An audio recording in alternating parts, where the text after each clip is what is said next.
Good morning to everyone. I'm Guido Rianna and I work for CMCC. Currently I'm leading the division Soil and Water in the Institute for Climate Resilience.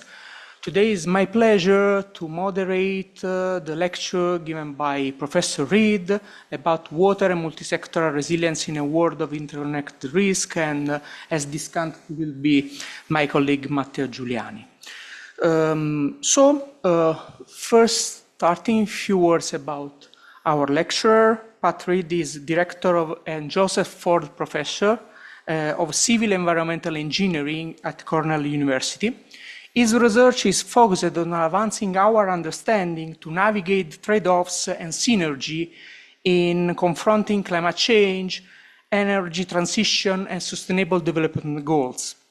Dr. Reed is seeking to make our critical water energy infrastructure more resilient by better mapping the connected risk that shape deeply uncertainty dynamics. His research group addresses the challenges by exploiting emerging computational data and algorithm breakthroughs. Before to leave the floor to him, a few words about CMCC that today is hosting this initiative. As you know, CMCC is an independent, international, multidisciplinary research center that studied interaction between climate change and society. It is an international point of reference in climate change research as ongoing partnership with institutions, centers, and networks all over the world in more than 70 countries in North and South America, in Europe, of course, Africa, and Asia. We produce advanced climate research, developing cross-cutting climate modeling, putting in synergy with impact studies up to arriving to assessment in terms of environmental economics. Our activities aim to ensure reliable, rigorous, and timely results, then stimulate sustainable growth, protect the environment, and develop science-driven adaptation and mitigation strategy in a changing world.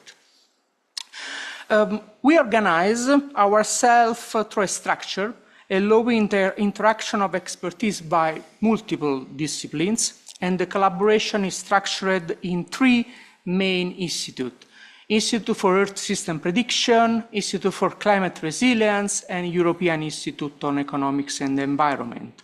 The advanced technology of CMCC computing infrastructure support, of course, the activities of all the institute.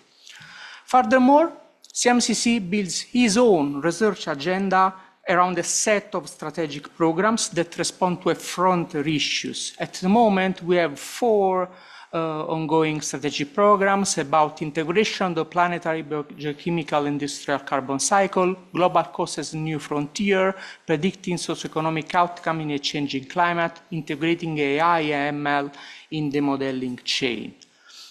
Furthermore, we have high-performance computing centers completely devoted to studies for climate change, and two centers for digital innovation and advanced training education center. So, the lecture today is a part of the larger initiatives where the idea is to be inspired by leading experts in climate science and policy and join their insightful discussion on frontier topics. In the slide you can see some of the most recent lectures that we host at CMCC.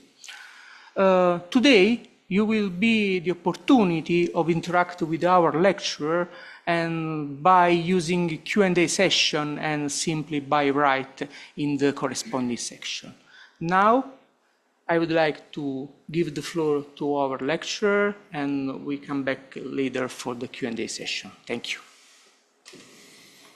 Well, good morning and thank you. So I'm Pat Reed from Cornell University. Have to say it's humbling, the architecture, the food, the surroundings, the history. I really appreciate the gracious hosts at the CMCC. So yeah, this is going to be a memorable event for me. Hopefully I'll make it not so boring for you. All right. So water and multisectoral resilience in a world of interconnected risks. I'm going to tell you a story. In the US research enterprise around 2020, it was recognized that there are several problems at the interfaces between sectors and the dynamics in the human earth system where there wasn't actually science that was strongly developed there. And so part of what I will narrate today is the establishment of a formal community of practice. And in many senses, it's to facilitate collaborative work that is in many instances just unfunded but collaborative building, and in some cases structured.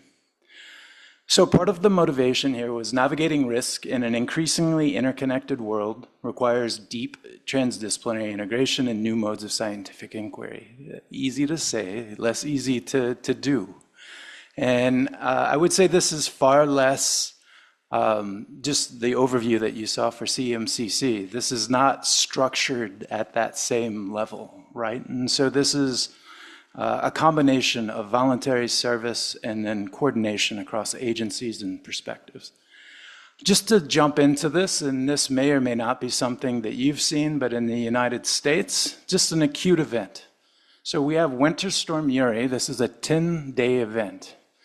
So one of the interesting things is that as you have polar warming, there's an increasing likelihood that you're going to have the intrusion to the United States of these extreme cold spells.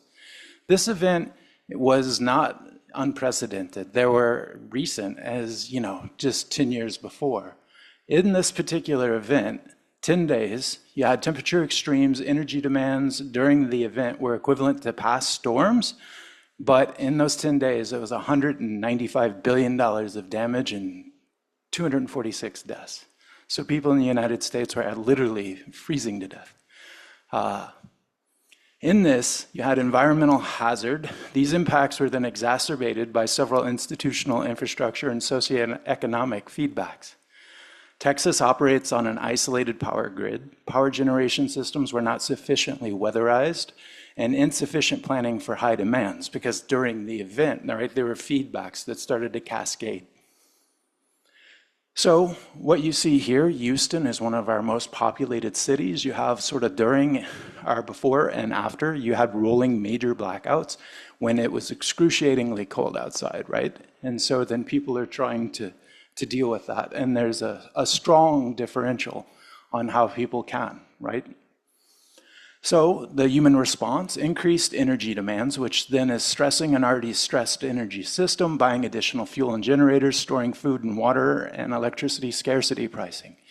Some folks got bills up to $20,000 US while they're in this process because of the way that the market's structured. So if we think about this and think about our capability to do forward modeling, we wouldn't actually be able to create a system of models before, right, ex ante, that would capture these feedbacks. And if we think about this, we can think about the earth and environmental system, socioeconomic system, governance system, and infrastructure. So the risk that we had were dynamic processes. They were propagating with actions in the human system across systems of systems, right, at different scales. And the way that you would navigate this really depends on your risk actor receptor, right? If you're risk to the electricity supplied and that's your focus, you can think about the governance aspects, isolated electricity grid, insufficient planning, limited oversight, scarcity pricing. If you think about this from the infrastructure side, right, there's feedbacks in terms of electricity generation outages, natural gas supply curtailment, electricity restoration of storages, our restoration of services. So you have these feedbacks, and then if you think about this in terms of the earth and environmental system, there's actually increasing, so the grid isn't being designed for polar warming, which is increasing the feedback that these types of events could happen more frequently, right? And there's strong economic resistance to plan in that conservative framing. So 2 points here is, you know, we can also think about risk to the basic energy services, heat, water, and food. You have power outages, low water pressure, so water supply is lost, right? These things start to cascade. One of the elements here, though, is we actually don't have the modeling tools to predict these kinds of dynamics in advance of these types of events. And it's not to say that we're close either. But this is one event, right? If we start to think about temperature stress, flood risk, water stress, wildfire, there could be many plots. There's diverse risk structures all across, right? And this is just an example of the United States, but this is true throughout the world.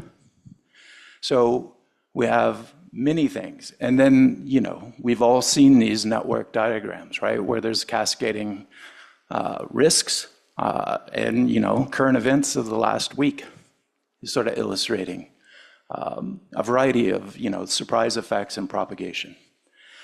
So one of the things that we've been thinking about in the multi-sector dynamics community of practice is just sort of promising ways to dive into this risk assessment. And we've been really looking pretty hard at a emerging framework from Nicholas Simpson and colleagues thinking about this. And so you have the normal determinants of risk, hazard, exposure, and vulnerability. What's different, though, is that they more consciously include human response. And if you think about in each of these determinants, there can be positive or negative feedbacks, compounding effects, and actually as you go across the determinants, the drivers can actually affect each other. So you can have maladaptation, right? Or you can do positive things, or you can be addressing one extreme and actually degrading capacity for another extreme. And so this is meant to sort of connect back to that Winter Storm Uri example, right? Where you can have systematic failures, extreme events, and hyper risk that emerge out of highly complex and interconnected human Earth systems. And if we think about this, you have these dynamic relationships between agents, systems, and sectors that are creating a complexity of risk dynamics and risk propagation. And so, and these drivers within the determinants of each of the elements of risk, right, potentially can amplify or buffer or simultaneously do both, depending on what their effect is and what hazard of focus. And then at this point, this changes the way that we think about risk because it really gets into risk propagation and then the competing effects that you're trying to balance. So again, you're thinking about synergies and trade-offs. So one of the things that we've been focused on is we see this as a grand challenge. And so one of the things that we've been investing is try to better understand how interdependent global to local challenges are shaping critical pathways of societal change and trying to facilitate deep integration of diverse perspectives and technical capabilities. So myself, the Science Steering Group, and the Community of Practice, in 2022, we released a vision report. Multisector dynamics, or MSD. So what is this? So if we think about this diagram, you have, right, different sectors, different systems, different scales. And one of the interesting things is you have all of these factors, right, on the outside, the influences. We tend to scientifically decompose them into our favorite, sort of singular focus, but they're all happening simultaneously, right? And they have path-dependent, long-lived effects. And they propagate. So if we think about this, we're focused on the study of how complex built natural and socioeconomic systems co-evolve in response to change, and specifically interested in research that seeks to advance our understanding of how human Earth systems and feedback shape pathways of change across scales and uncertainties. And just to bridge this idea of the determinants and drivers of risk and then connect it to the ideas of resilience, so hazards can cascade between different systems and interact with drivers of vulnerability, exposure, and response. You have system organization and aggregation that can shape resilience to hazards, both positive and negative ways, through the presence of drivers and their interactions. And just to sort of the diagram here, you could think about the interactions between exposure and human response. So as we get exposed, right, systems change over long time scales. They potentially often get more interconnected in the way that they're managing. So you have this growth of system connectedness, which also potentially is a mechanism of vulnerability. And that's similar to what I showed in the Uri example.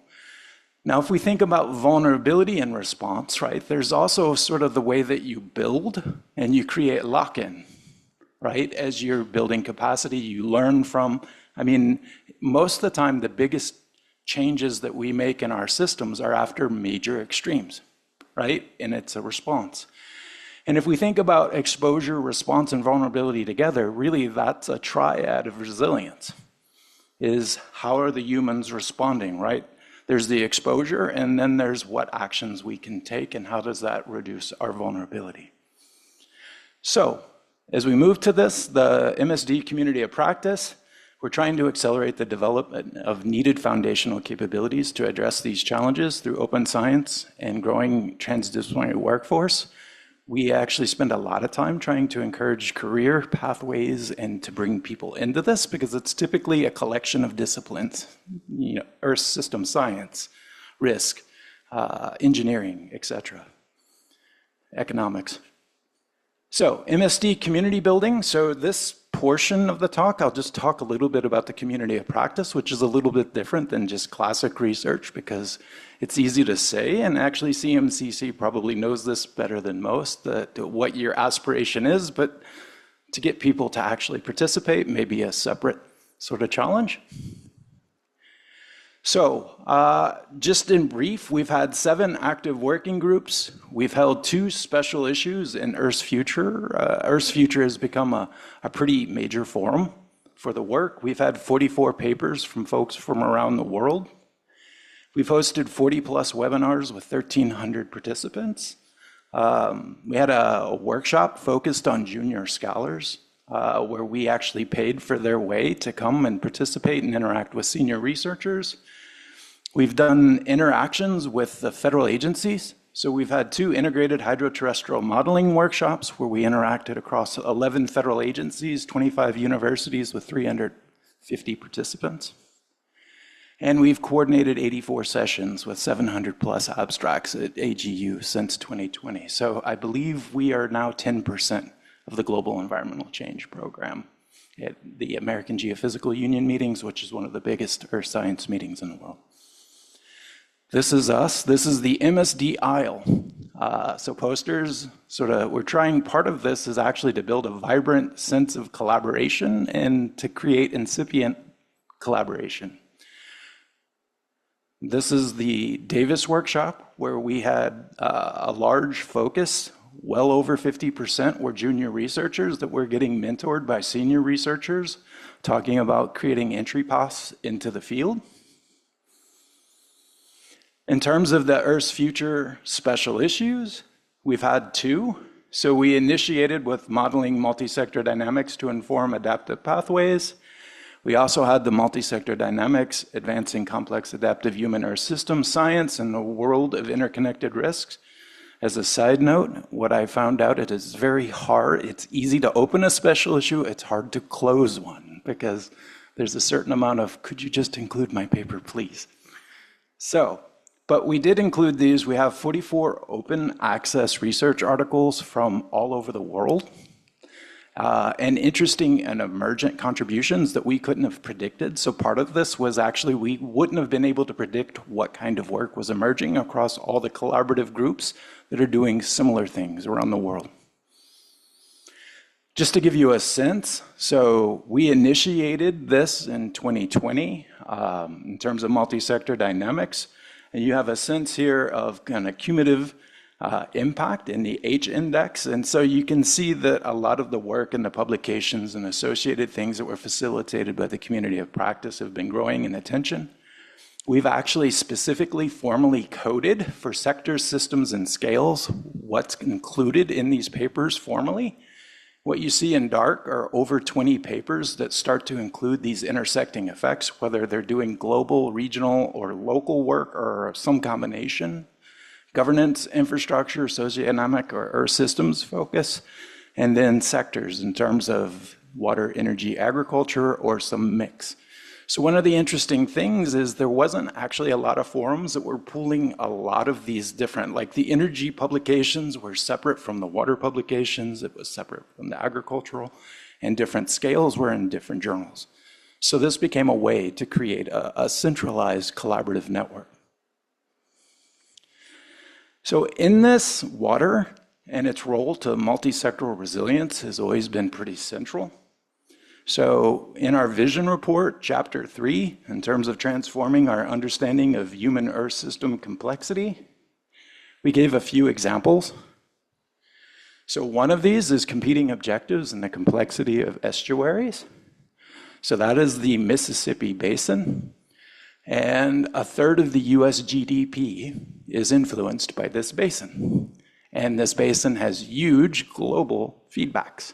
Commodities all over the world, transport. So this is a major connector across the United States and then its connection economically around the world. So obviously you have this, and then what you're seeing in that map is a combination of the urban areas in red and then the agricultural components, which commodities, agriculture in particular, when you have droughts or navigation issues, all of these things start to feed back. So you have competing objectives, deep uncertainties, and complex interconnected ecosystems. And some of our engineered structure going back to the 19th century has affected our current flood risk, right? The way that we've constrained the delta, the way that we manage the system, the evolving element of risk from hurricane, all of these things are interfaced. We can think of other focal points. So if we think about urban environments and their exposure to coastal systems, things like that. A large focus has been on agent-based modeling and representing complex interplay between the human action and adaptation and dynamic conditions. So one of the things that has been discussed is if we think about our systems and some of the elements that I've talked about, you can think of form and function. In most of our models, it is really difficult just to get a good representation of form, right? And then really get into the dynamics of function of that system. What happens when you have a major shock? You change both form and function.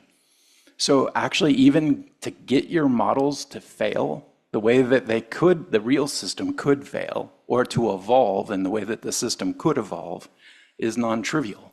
And that would be a component of being able to get to that aspiration of really bringing in that response component into the determinants of risk, right? The system is changing and evolving and co-evolving. We can also think of just the sheer complexity. So this is actually thinking about human Earth systems and exploratory modeling. And so in this work, what they're looking at is what level of warming would be required to actually double the 100-year risk for sea level rise event. One of the things in this, just the short of this, is just look at how heterogeneous the colors are right next to each other. So in some areas, just a tiny bit of warming actually has a huge effect on the risk, and right next to it, it would take more warning. So just the heterogeneity of the coastal effect is fundamentally different. There's a tie-in here too to extreme value theory, and how do you actually even do these types of analyses, right? When you have huge ensembles, extreme events that you're trying to focus on, and extraordinary coastal heterogeneity in terms of the system. So with that, I'm going to transition, and I'm not going to say that my example resolves all of these grand challenges, like it doesn't solve all, but it gets into a specific example that I think is important for the American West in particular, but I think it's representative of broader challenges. So, if you're not familiar, this is a picture of Lake Powell. This is our second largest storage, so this is part of our Colorado River. So this shapes the water and energy for 40 million people in the United States, and this is actually an example in the United States of our expansion west, right, to make it possible. So since 2002, the water elevation in Lake Powell has not gone above its historical 50-year annual average. So what's interesting is in the Colorado River Basin, it has connections all the way out to the global scale, where you get these teleconnections and the feedbacks where you can have extreme mega drought. You get persistence, right? The system goes into a dynamical state that feeds back and sustains itself. And this goes all the way back to the Paleo record, which also makes it extremely challenging from a risk perspective because you can have extraordinarily long-lived and severe drought. If we think about the deliveries to Lake Powell, one of the major storages, we're talking about hydropower generation, flood control, recreational activities, environmental flow requirements, and the multisectoral demands, whether that's municipal, industrial, agricultural. One of the interesting things in this study is what you have here are the basins, Yampa, White, Upper Colorado, Gunnison, Dolores, and San Juan, which I'll call the southwest basins. These headwaters in the state of Colorado in an average year provide 70% of the inflows to Lake Powell. So a small set of watersheds that have a huge effect in the region, right? This is 70% of the flow into one of the major western storages. How is it going to change? That's a big question. If we think about this, how is this stream flow? What could it potentially change? And there's a huge amount of uncertainty.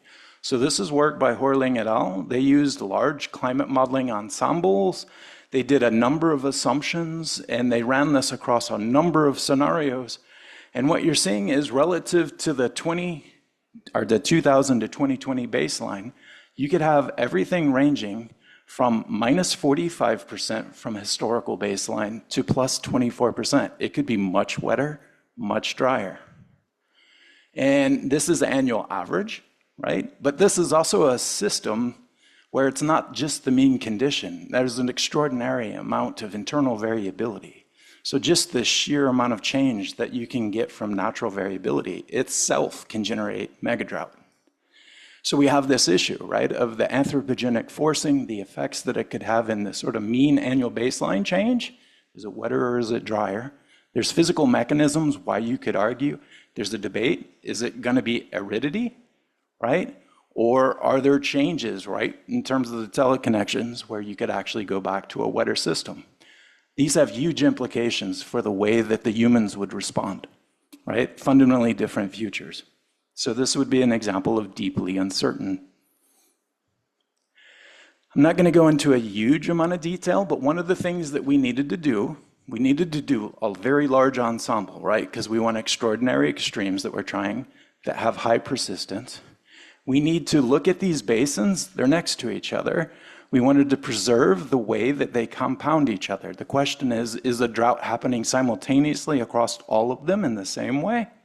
Or do they have very different characteristics? So we created an ensemble modeling framework based on hidden Markov modeling where we could capture the spatially compounding impacts and think through and emulate out that diverse number of mid-century changes. So thinking about this in terms of dry and wet state distributions, the persistence of flows, and in particular in this system, the changes in snowpack.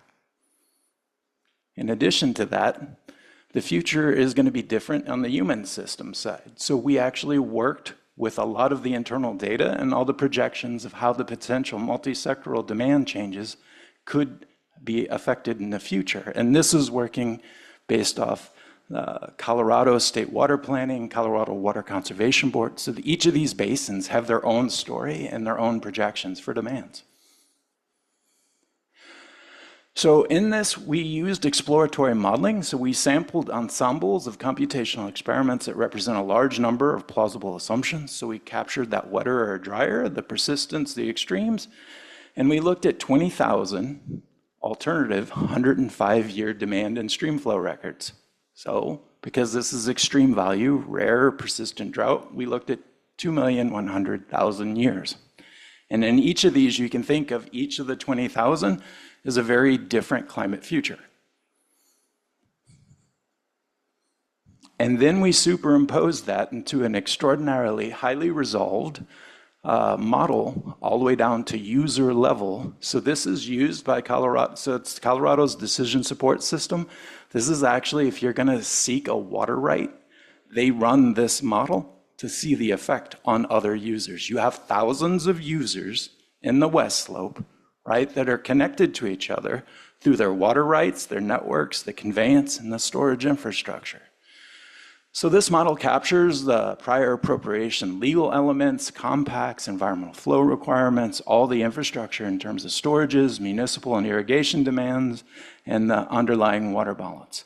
So that means we can take sort of those changes that are happening from a global feedback and bring it all the way down to the user level.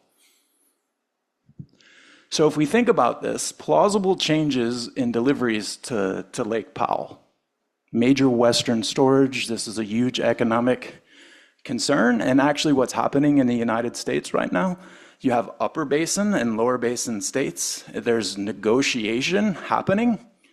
It's still pending. They don't have an agreement. In 2026, they have to create a new agreement for how they share and allocate water, because there already is knowledge that it's an over-allocated system and it's being strained from potentially a multi-decade drought right now, right? And there's some discussion that Lake Powell, and particularly Lake Mead, even larger downstream from Powell, could actually run to the point where they may not be able to supply the energy, right, or the water like they've had. It could go to dead pool. So, just to talk about this and think about Lake Powell. And again, I'll just talk through this a little bit slowly, but what's a little bit different here is there's 105-year record, right? Think of that as history. We created a synthetic set of 20,000 others. Those sample demands statistically. So in each of those 20,000 worlds, it's a different climate, hydrology, and demand. And so as a consequence of that, we don't have one median in history. We have, right, the median in history and 20,000 other medians from different worlds.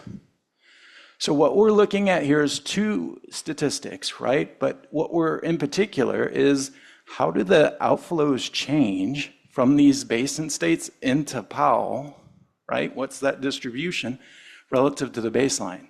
Negative is a significant reduction. Positive, right, is an increase. We've sampled scenarios that are much wetter, and we've sampled scenarios that are much drier when we've captured the statistics of the Earth's system ensemble. So if we think about this, in orange you have these low flows, the 5th percentile. These are those very, very dry flows, right? Only 5% of flows are less than or equal to these, right? So that's an extreme, right, dry cases. If we look at this, there's a 52% reduction in historical. So this means that there's 52% less water across all of our ensembles in our extreme drought cases. So systematic reduction. So that means our droughts going in and the deliveries to Powell are exacerbated dramatically. And that's across wet and dry scenarios. If we look at this and we start to talk about the median is net loss, right? So we have a reduction of over 1,000 million cubic meters of Lake Powell deliveries. So that probably doesn't mean anything to you. So let's talk about the law of the river compact. Over a decade, the northern states have to deliver a certain amount of water to the southern, or they'll call the compact, a compact call, which means they didn't meet the agreement, and then that means the whole system goes into severe curtailment. It's never happened. One of the things that they're negotiating right now, because they're starting to get to the sense that this curtailment, right, a compact call could happen, is what if we don't meet this, or how do we redistribute who's conserving in the northern versus the southern basin deliveries? So one of the interesting things, this median condition across very wet futures and very dry futures is generating a reduction that's 12%, right, reduction of what's required for the compact. So what you're saying is even in the median case, it's not an extreme case, you have a risk of actually driving into this compact call where the whole system goes into legal, right, contestation, goes into severe curtailment across all actors. So if we think about this, one of the interesting questions is, well, for each of these basins, what matters most? Like, what's really driving these different changes? And so I won't go into a huge amount of detail, but one of the nice things about the delta moment independent measure is the sensitivity technique, and it can take our ensemble and extract out which of the things we sampled is driving what we get. Not going to go into the detail, but what we're looking at is globally assessing the mid-century changes in streamflow properties and demands that affect the entire distribution of water shortage outputs. And the nice thing about this approach is it's not just based on the variance, it can actually account for things that are happening out in your higher order moments or your extreme. Just to orient you, and another thing that's a little bit different is usually when you get a sensitivity, it's for like a measure, the mean or the median, or we did it for every single quantile of shortage. So just to orient you, we have shortages increasing across percentiles. So 100% means 100% of, it's a cumulative distribution. 100% of the shortages are less than or equal to this value. 50% is the median, right? 25% is the 25th quantile. And then what we have is a percentage contribution of an uncertain factor. And so if we look at the Upper Colorado, the color is the specific uncertain factor, and you can see that it's pretty complex depending on how extreme the shortage is, right? And most extreme is to the right. And then when we look at this, snowmelt is the primary driver. So snowmelt shift is an important driving factor. Sensitivity changes in water supply and shifting seasonality as a consequence of that.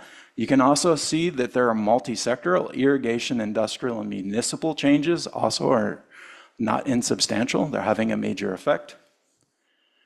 And if we look at this, you look at a different basin, you get a different signature. So for the Gunnison, actually irrigation is the primary driver.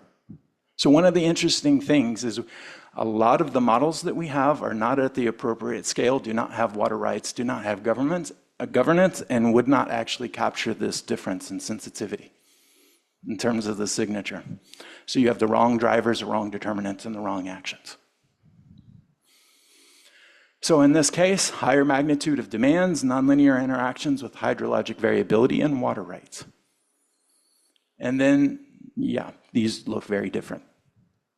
What if we look at all the basins? Some are similar, some are different. You can see the white, right, has a very strong industrial component for smaller shortages, but when you get up to the most extreme events, agriculture takes over. And then all of these, you can see that actually the persistence and dry flows, so how much does this drought year yield a potential feedback where next year is also a drought year, right, has a huge effect. So if we're thinking about this, one of the things, because this is, I'm giving you basin scale, right? I've given you two scales actually. I've given you aggregate Powell, right, which is all the basins feeding in. And then I gave you individual basin scale. What about users? So if we just zoom into the Upper Colorado, and again, that's where we started here, right? Upper Colorado.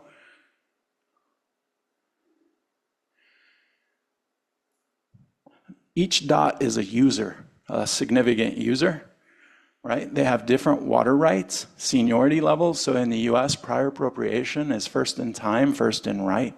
Some of these rights go back, right, 19th century or even earlier. They have huge economic value to have a senior right. And if you're a senior right and your right is being impaired, you can make a call, and then it means junior users have to, right, release their water to you. And if we think about this, we can think about different elements, and we have the different components of risk, but you can think about the earth and environmental system, the socioeconomic system, the infrastructure systems, the governance systems. And one of the interesting things, different users right next to each other have a different singular driver that is giving the most important effect, right? You see some of these, it's the persistence of the wet dry. For some of them, it's irrigation, right? Irrigation district. For some of them, you know, it's up to power plant. For example, if you have a thermal electric power plant that has an old senior right and they get a lot of water diverted to them and you're below them, you actually have a strong dependence on that, even if you're a junior user, because that water is coming to a senior user and then coming through your channel. What's my point here? We average this out. You know, a 1 kilometer by 1 kilometer, you lose it all.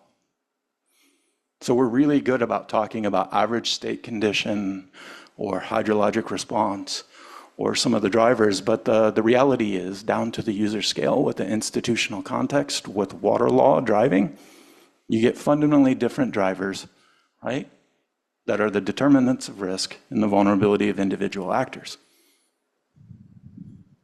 So, to wrap up, projected deliveries to Lake Powell fall up to 52% below the baseline median, making compliance with the law of the River of Compact highly challenging.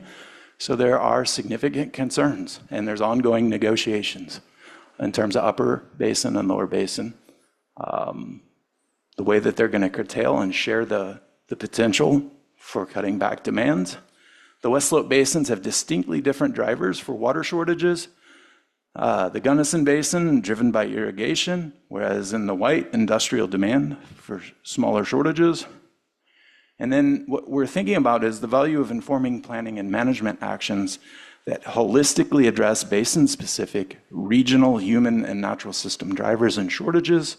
And if we go back to our feedback, the determinants of risk, hazard, exposure, vulnerability are fundamentally tied to human response. And generally, we have neglected in detail how the differences in feedbacks in those responses actually go back to the determinants of exposure, vulnerability. And that also ties back to our ability to understand the evolving dynamics of resilience. So with that, thank you. Thank you, Professor Reed, for this inspiring lecture. So I would like to open Q&A session, but I will be supported by my colleague Matteo Giuliani. Probably you can start. Okay, good morning everybody also from my side. Thanks a lot, Pat, for the very interesting talk. I do have few questions for you, but then again, just want to invite all participants online to ask their questions through the Q&A tab so we can then engage in a wider discussion also with the online participants. But let's kick off this with one question that is around my mind.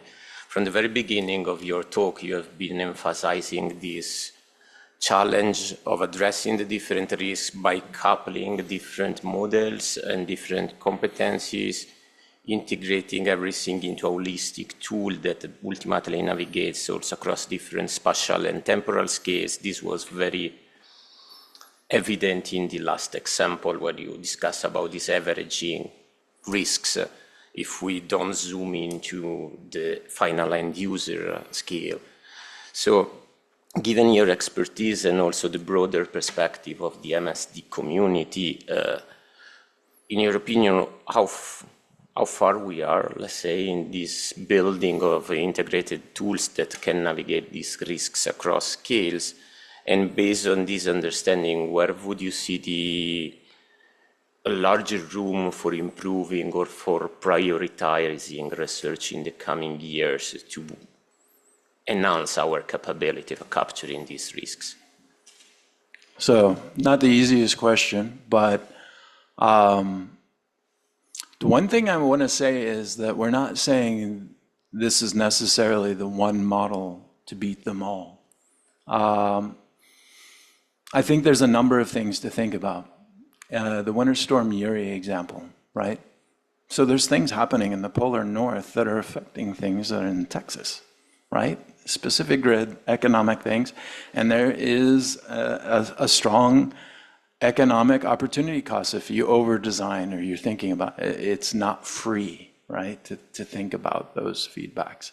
But to get to your specific question, I think where things... I think where the advances have been pretty amazing, where I see things really advancing in a way that gives me optimism, is our Earth systems modeling and our ability to bring some of the dynamics down into scale and start thinking about feedback. I think that's very well advanced. There's always things to be done. I think where we are quite poor is the human system. I think we have cartoonish abstractions that are wrong. And I think if we want to get serious about biological feedback and ecological feedback, I think we're also struggle there at scale in terms of the dynamics that drive. And then there are things that are very difficult, and I'll take a specific example. To understand drought in California, right? Mediterranean climate, which I think you all might be familiar with, right? They have atmospheric rivers, and they typically will get 50% of their freshwater supply from 5 to 7 events, right? But to understand drought, you need to understand those daily scale atmospheric rivers, because that volume is stored and conveyed, right, to deal with the deficit. And so that's very difficult, right? Because you're talking about decadal change where you're resolving dynamics in major events at the daily scale. And I think then the degree that you have to capture the amount of human action at that daily scale, right? And then thinking about the economic systems and feedbacks and how that actually goes back out globally, I think there are tools there, but they're typically at time steps of like 1 to 5 years and equilibrium modeling. So by definition, a shock in a system is not an equilibrium event, right? And it potentially, this goes back to what I was saying about changes in form and function, right? If we think about a lot of the systems that have had major shocks, their form is fundamentally different after that shock, right? And their function is different. I think we're struggling with that in particular. And I don't know that there's an easy way to capture that. I think there are some things that can happen with machine learning and the way the speed that we can represent systems and the types of data and alternate data. I've seen really cool work coming out of Europe where they're doing text mining to actually take the human systems and management context and pull it out of the basin and then actually use that in the modeling. So I think there's promising directions, but I would say rank 1 would be human systems representation, changes in form and function, and then rank 2 would be the ecological system in terms of struggles. Okay, thank you. So let's move to some of the questions from the audience in remote. So the first one that could be interesting could be, how can we tackle sharing information on multi-sector dynamics in a growing, delicate international geopolitical theater? Good question. You know what's one of the interesting things, even in our small science steering group, and we specifically designed it to be junior faculty to senior faculty in different disciplines with different sectoral focal points. The degree of data sensitivity is fundamentally different across the groups and in the individuals there. I think data sharing, we've dedicated to the fact that open science is the way to go, right? Have reproducible work that you can build on. I mean, one of the things that we were wondering is the challenges are great and growing. So we need a scheme that will exponentially scale collaboration, right? Where if I do something, then you can build from it directly. You could reproduce and then grow it to where you want to go. I think your question is that tractable in the current environment and where we have a dearth of data in systems that are extraordinarily vulnerable? I think it's a major limitation. I think one of the things we have to think about is how can we increase the capacity of the individual researchers. I think we need relationships that aren't transactional. We need to amplify researchers at all levels across the world such that they have the ability to do that.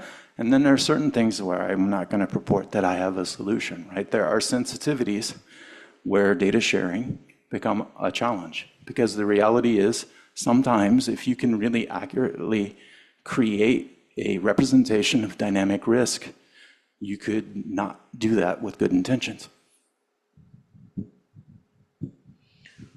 Okay, thank you. So there is another question. How do you see the integration of qualitative insights from experts, practitioners, stakeholders, decision makers with quantitative insights provided by observation, projection, and models? So, I mean, one of the interesting discussions, even in the US, there's been an increasing discussion that the way that the scientific community frames its questions is it tends to ask questions of itself that it is most comfortable in answering. I'm good at this, so I'm going to do it this way because this is how I do it. And I think co-production models, where you're careful and you bring in the diversity of perspectives, whether that's the people that have the lived experience in the systems you're modeling, whether that's the policy level or the governance level, whether that's a diversity of disciplines, and you start to see how different people are framing the question and then thinking about the gaps in your modeling. Like, what questions can you ask? What questions can you not? Where is it that you need to better account for, especially if you start thinking about human response? I mean, one of the projects I was in, there was a large number of us, but we had RAND Corporation, who is a decision sciences think tank, and they were looking at the underlying values of the scientists and the stakeholders of what was driving what was most important in the modeling. And one of the interesting things is a lot of the modeling completely ignored the cultural components of the folks that were living and going to have the lived experience. And that was one of the most important things that they wanted in terms of the risk mitigation, right? And so that's an obvious blind point. And then that changes the way that you frame your model, right? And what you focus on and what is prioritized. So I think it has to be a collaborative co-production model. Okay. There is a typical question in some such lecture related also to what do you think about artificial intelligence and more as an additional risk or an opportunity? Yes. It is both a risk and an opportunity. In my view, and I go back, actually, one of my PhD advisors created an area of artificial intelligence. So I've been around it a little bit. It's changing, just a touch, you may have noticed. What do I see? Agentic workflows, the ability, the way you do your science, the scale that you do your science, and the speed with which you do your science is fundamentally changing. We have to be careful that the quality of the science is also being upheld. My nightmare is that you have auto-generated papers that are being auto-reviewed, right? And we get into a death cycle of nobody knowing anything. Kind of a joke, kind of not, depending on your grading experience in the university. So, but I think the way that it goes is the way that we could potentially, the speed and the fidelity that we could really get at microscale dynamics and things like that, I think that's fundamentally changing, and the way that we frame our hypothesis is fundamentally changing. I view it as a risk in twofold, both in terms of the resources, so the demands in terms of the energy and the water and the elements and the support. I have a data center that's being proposed where I live, right? It's an interesting element, right? Positives and negatives. And then thinking about the effects of what if folks don't want to use it for the greater good? And there's a huge potential risk there because I don't know about your students, but a lot of our students at Cornell, the jobs that they're getting, they will get a raise for getting expressed behavior out of humans quickly by the way that they provide you information. It's not that their goal isn't to get you to do something in the next month. Their goal is to fundamentally express and empirically show that they've changed your behavior, right, in seconds.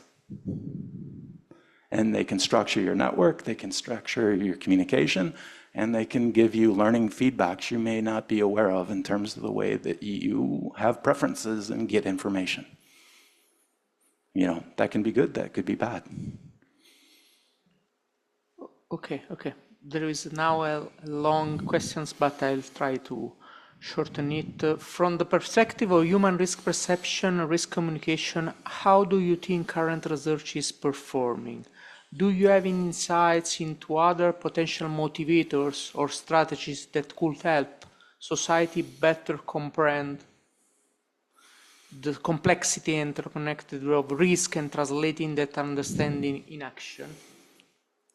I think, I'm not an expert in risk communication. I think there is a deep literature that shows if you present from scientific messaging a nihilistic future where there is no candidate action to make a better future, I think there's a fairly substantial amount of evidence that people shut down, right? They disconnect from the problem. I think we need to think through the messages of action and, tractability in terms of what can be done. I think it's also important to think about connecting to the lived experiences of individuals. I think what's harder for folks, and I'll take the Texas example, it's very difficult for policymakers in Texas to understand their dependence at a global scale, right? Where the kinds of extremes that they know have happened, they're on record, right? But that there's a global feedback to Arctic warming, that's extremely difficult, right? To just connect. And then there is non-trivial economic investment, right? In the way that you do that. I do think, particularly my colleagues, myself in the engineering field, could do more to reach out to our colleagues in the humanities and social sciences in terms of messaging, communication, and just better co-production of our work in terms of connecting to the actual opinions, beliefs, perspectives, and value systems of the folks that are impacted. Okay. So another questions from the audience. Is there empirical evidence that distinguishes how feedback loops in the Earth-human system evolve under incremental, for example, experience-based changes compared to those resulting from unexpected shocks? To the extent that I may or may not understand that question, I think if we think about feedbacks, how many of you have heard a thing about COVID? How many of you would have predicted it in 2019? Yeah, nobody, right? And so we have a shock event. What was interesting about COVID? Had about a 14-day feedback system, right? 14 days delayed. So if you expose somebody, you wouldn't necessarily know that because there's a delay. How are we at delayed feedback? How many of you want a car where you have a nice 5-second delay on your steering and braking? We're not good at that, right? To go back to this question, what is the feedback cycle in learning, right? From global scale, right, to intermediate scale to local scale. Some of these things can have very long, right, delays. And some of these things, especially local scale, right, are very fast, right? And so I think there is empirical evidence of major global scale potential for tipping points, right, or shifts in major Earth system dynamics, right, and thresholds. I don't think we really understand how to bridge those longer term feedbacks and Earth system feedbacks into the high oscillation and dynamics of the local scale. And I think it's even harder to take how our land use is changing, our resources changing, how all these things are then feeding back up to those longer time scales in the climate. So to answer the question, I think there's empirical evidence. I think it's more supported where you have high observations, long record, and Earth system dynamics. I think we have less of an empiric grounding in terms of the human feedback up into the system, other than, obviously anthropogenic change and things like that have been well studied. I think compounding events like how multiple factors are coming together I think there's a struggle there. And then to tie back that to the, societal perception of the feedbacks, I think there's a struggle there. If there's a significant delay, then our learning cycles are impaired, and that has a big effect on our policy. And I think we've seen that empirically in the last 5 years. Okay.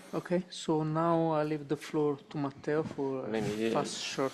Yeah, just want to thank the participants online because there were more questions, but our time is running out. So just maybe a final question, but elaborating perhaps on the example you discussed on the Colorado River or other initiative of the MSD, where you succeed in engaging with policymakers. So I was wondering if you could share some strategies or recommendations that institutes like CMCC or the others can take to strengthen policy impact, but at the same time, guaranteeing that the scientific quality remain high level, top level, but at the same time better inform policies at national or regional or continental scale.